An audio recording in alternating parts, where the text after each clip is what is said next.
ॐ भूर्भुवः स्वः तत्सवितुर्वरेण्यं भर्गो देवस्य धीमहि धियो यो नः प्रचोदयात्। जय श्री राम। मेरे सनातनी बंधुओं, आइए इस सनातन रूपी वृक्ष के जड़ों को सिंचित करें और इसे पुष्पित और पल्लवित करें और इसे इतना विराट और शक्तिशाली बना दें कि हमारे आने वाले वंशज अपने पूर्वजों पर गर्व कर सकें तथा विधर्मियों से अपनी रक्षा भी कर सकें। ये विधर्मी शक्तियाँ हजारों वर्ष से हमारी सभ्यता और संस्कृति को नष्ट करने का अथक प्रयास कर रहा है। ये हमारे जितने भी ग्रंथ हैं, रामायण, महाभारत, वेद, पुराण, ये सभी जो है कोई धार्मिक ग्रंथ नहीं है, बल्कि ये हमारे पूर्वजों का गौरवशाली इतिहास दर्शाता है। जो समाज अपने पूर्वजों के गौरवशाली इतिहास को भूल जाता है वो नष्ट हो जाता है। इसलिए आइए हम लोग मिल कर के अपने आने वाले वंशजों के भविष्य को सुरक्षित करें और उनका जीवन जो है उज्जवल बनाएं। पिछले अंक में हम लोगों ने अध्ययन किया कि जब श्री रामचंद्र जी के द्वारा रावण का वध कर दिया जाता है तो विभीषण भी अपने मृत भ्राता को देख करके बहुत विलाप करते हैं। इसके पश्चात रावण की बहुत सारी पत्नियां जो हैं वो भी युद्ध भूमि में आकर के और विलाप करती हैं, और इसके पश्चात मंदोदरी भी युद्ध भूमि में आकर के और विलाप करती है।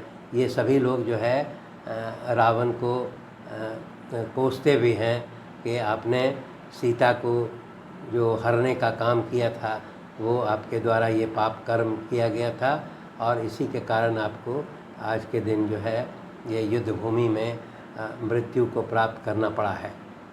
इस प्रकार कह करके वो सभी विलाप करते हैं। तब इसके पश्चात रामचंद्र जी जो है विभीषण को, चूँकि वो रावण के भाई हैं, इसलिए दाह संस्कार का आदेश देते हैं।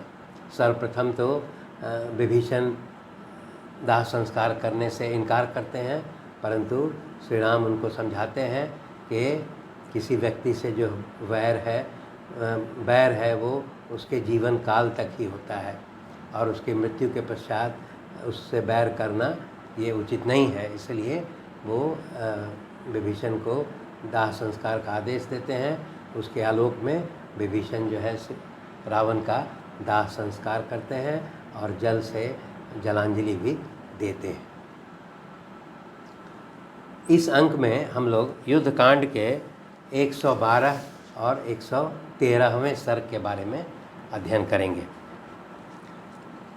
जब श्री रामचंद्र और रावण का युद्ध समाप्त हो जाता है, रावण का वध हो जाता है, तब यहाँ पर बताया गया है कि सभी देवता, गंधर्व, दानवगण और ये जितने ऋषि महर्षि लोग जो थे, जो युद्ध को देख रहे थे, वे सभी अपने अपने वाहनों पर श्री रामचंद्र जी का गुणगान करते हुए वापस लौट जाते हैं। इसके पश्चात श्री रामचंद्र जी जो है वो इंद्र के द्वारा भेजे गए रथ, जिसको मातली नाम का जो है सारथी वह चला रहा था, उसको सत्कार करते हुए और इंद्र के रथ को वापस भेज देते हैं इंद्र के पास। जब मातली इंद्र का रथ लेकर के वापस इंद्र के पास जाता है, तब इसके पश्चात श्री रामचंद्र जी जो है सर्वप्रथम सुग्रीव को हृदय से लगा लेते हैं और वो उनको इस तरह का प्रेम प्रदर्शित करते हैं। और इसके पश्चात वो लक्ष्मण पर उनकी नज़र जाती है और लक्ष्मण को फिर वो स्नेह से देखते हैं और फिर लक्ष्मण को यह आदेश देते हैं कि हे लक्ष्मण, अब तुम लंका में जा कर के रावण के इस भाई विभीषण का श्रीलंका के राजा के पद पर राज्याभिषेक करो। वो बताते हैं श्री रामचंद्र जी की मेरी बहुत इच्छा है कि मैं रावण के भाई का लंका के राजा के रूप में राज्याभिषेक देखूं। श्री रामचंद्र जी के इस प्रकार आदेश करने के पश्चात लक्ष्मण जो है सभी वानरों से वो सोने के पात्र में समुद्र से जल लाने के लिए कहते हैं और वो सभी वानर अविलंब जो है वो समुद्र से जल ले आते हैं और उसी जल से फिर लक्ष्मण जो है एक घट जल लेकर के और फिर वेदोक्त विधि से विभीषण का जो है वो लंका के राजा के रूप में राज्याभिषेक करते हैं। लक्ष्मण के द्वारा राज्याभिषेक करने के पश्चात सभी वानर एवं राक्षस भी जो हैं गण वो विभीषण का राज्याभिषेक करते हैं। विभीषण का राज्याभिषेक होने के पश्चात सभी राक्षसगण और वानरगण जो है बहुत प्रसन्न हो जाते हैं और उसके पश्चात विभीषण जो है राजा के रूप में राज्याभिषेक होने के पश्चात श्री रामचंद्र जी के पास आकर के उनके पास अपना उद्गार व्यक्त करते हैं। इसके पश्चात जो है श्री रामचंद्र जी जो है सर्वप्रथम वायुपुत्र हनुमान को यह आदेश देते हैं कि हे वायुपुत्र हनुमान, तुम अब विभीषण से आज्ञा प्राप्त करके और अशोक वाटिका में जाओ और मिथिलेश कुमारी सीता को मेरा संदेश सुनाओ कि रावण जो है वो युद्ध में मारा गया है और मैं इस युद्ध में विजयी हुआ हूँ और सुरक्षित हूँ। इस प्रकार की सूचना मिथिलेश कुमारी सीता को दो। इस प्रकार का आदेश वायुपुत्र हनुमान को देते हैं। उसके आलोक में वायुपुत्र हनुमान जो है वो लंका में प्रवेश करके सर्वप्रथम विभीषण से आज्ञा मांगते हैं, क्योंकि अब वो विभीषण लंका के राजा हैं और उनकी आज्ञा प्राप्त करके वायुपुत्र अशोक वाटिका में जाते हैं और अशोक वाटिका में जहाँ पर सीता जी सभी राक्षसियों से घिरी हुई उस वन में बैठी हुई थी, वहाँ पर वायुपुत्र हनुमान पहुँच जाते हैं। वहाँ वायुपुत्र हनुमान देखते हैं कि सीता जी जो है मलिन वस्त्रों में और दुर्बल और दुखी मन से बैठी हुई हैं और सभी राक्षसनी जो है उनसे घेरे हुए बैठी हुई हैं। तो वायुपुत्र हनुमान जो है सर्वप्रथम जा कर के सीता जी को प्रणाम करते हैं और वहाँ पर खड़े हो जाते हैं, परंतु सीता जी जो है कोई संवाद नहीं करती हैं। तब सर्वप्रथम वायुपुत्र हनुमान जी जो है वही कहते हैं कि हे विदेह नंदिनी, श्री रामचंद्र जी ने मुझे ये संदेश देकर के भेजा है कि श्री रामचंद्र और लक्ष्मण दोनों सुरक्षित हैं, सुग्रीव और सभी वानर सेना भी सुरक्षित हैं और इन सभी लोगों ने मिल करके और श्री रामचंद्र जी ने रावण का वध कर दिया है और बहुत सारे राक्षसों का भी वध कर दिया है। इसीलिए श्री रामचंद्र जी ने ये संदेश भेजा है और आपसे कुशल क्षेम पूछा है। तो उसके पश्चात फिर वायुपुत्र हनुमान यह भी बोलते हैं, श्री रामचंद्र जी का संदेश इस प्रकार बोलते हैं कि हे देवी, मैंने तुम्हारे उद्धार के लिए प्रतिज्ञा की थी और उसके लिए मैंने निद्रा त्याग करके और अथक प्रयत्न किया और समुद्र में पुल का निर्माण किया और समुद्र पार करके मैंने राक्षस राज का वध कर दिया है। और अब जो है विभीषण लंका का राजा है और अब तुम जो है वो ये कहते हैं कि अब सीता को कि अब तुम अपना भय त्याग दो और वो विभीषण का राज्य लंका में तुम सुरक्षित हो, इसलिए उसे अपना घर समझ करके ही और आनंदित हो जाओ।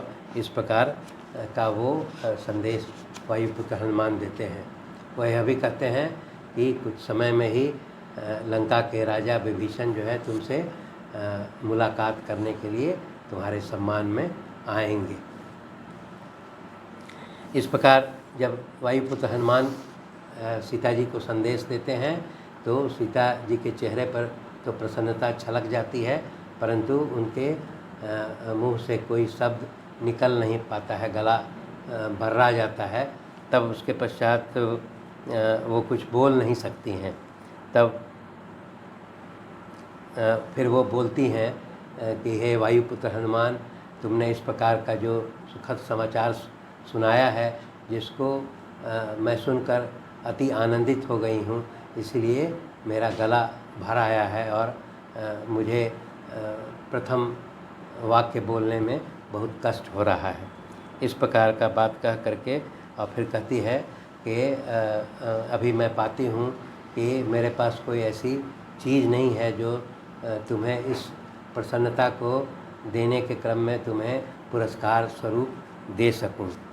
और फिर वह भी कहती हैं कि तुमने जो इस प्रकार का जो सुख संवाद सुनाया है, उसकी भरपाई जो है उसके लिए कोई किसी प्रकार का सोना चांदी और रत्न जो है यह भी उसके लिए पुरस्कार के रूप में बहुत छोटा हो जाता है।